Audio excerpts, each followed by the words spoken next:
күн, мен сіздерді қасиетті сарыарқа төрінде 19 ғасырда орын алған, сол кездегі әлеуметтік-экономикалық, қоғамдық, саяси, мәдени рөл атқарған қоянды жәрмеңкесінің тарихымен таныстырамын.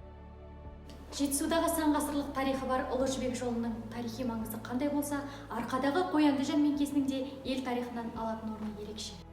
1848 жылғы қоянды жәрмеңкесінің пайда болуы Тобыл губерниясынан келген Варнава Ботов деп аталатын жас көпесінің есімімен тығыз байланысты. Алғашында аумағы 2 шақырымды құраса, кейіннен түгелдей дерлік Талды аумағы қайнаған сауда орталығына айналды.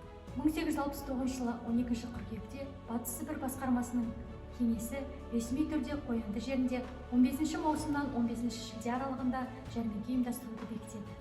Жыл өткен сайын қанатын жая түскен қоянды жәрмеңкесі Сібір мен Орта Азия, Моңғолия, Үндістан, Батыс Қытай халқының алыс-беріс орталығына айналды. Жәрмеңкеде мал және мал өнімдеріне қоса мануфактура, бакалея тауарлары, Европа мен Ресей зауыттарының бұйымдары, Қытай жібегі мен шыны ыдыстары сатылды. Жергілікті халық темір мен шойыннан жезден жасалған қазан, самаурын, балта, пышақ, қайшы, шәйнек сияқты заттарды, ауыл шаруашылығына қажетті қарапайым құралдарды да сатып алды. Қоянды жәрмеңкесі тек сауда жасайтын орын ғана болмай, ұлтымыздың өнер саңлақтары түлеп ұшқан өнер мектебі десек те болады. Мұнда қазақ ақыл-ойының алабы Абай бірнеше мәрте болған. Тәтті күйлердің есі Тәттімбет, әр әні әнұрандай мәди, сырнайын үзілтірде сызылтқан Майра, артист Қарекей, бұла күш иесі Қажымұқан сияқты өнер тарландары көпке созылған жәрмеңкенің кештерінде өз өнерлерін көрсетіп, жұртты тәнті етті.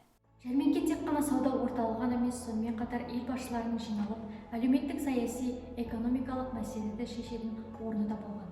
1905 жылы дәл осы қоянды жәрмеңкесінде Әлихан Бөкейханов, Ахмет Байтұрсынұлы, Жақып Ақбаев және де тағы да басқа қазақ зиялыларының бастауымен 14.500 адам қол қойған әйгілі қарқаралы петициясы жазылады.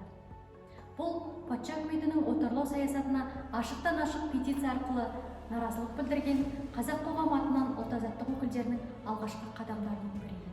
Қазақ жерінде осыдан 1,5 ғасыр бұрын алғаш өткізілген қоянды жәрмеңкесі 1930 жылы өз міндетін тоқтатады. Базарың құтты болсын ардақ телім, қоянды ту көтерген думанды жерім деп, бір жасыл әнге қосқан қоянды жәрмеңкесі қазақ халқының тарихының жарқын беттерінің бірі болып қала беретіні сөзсіз.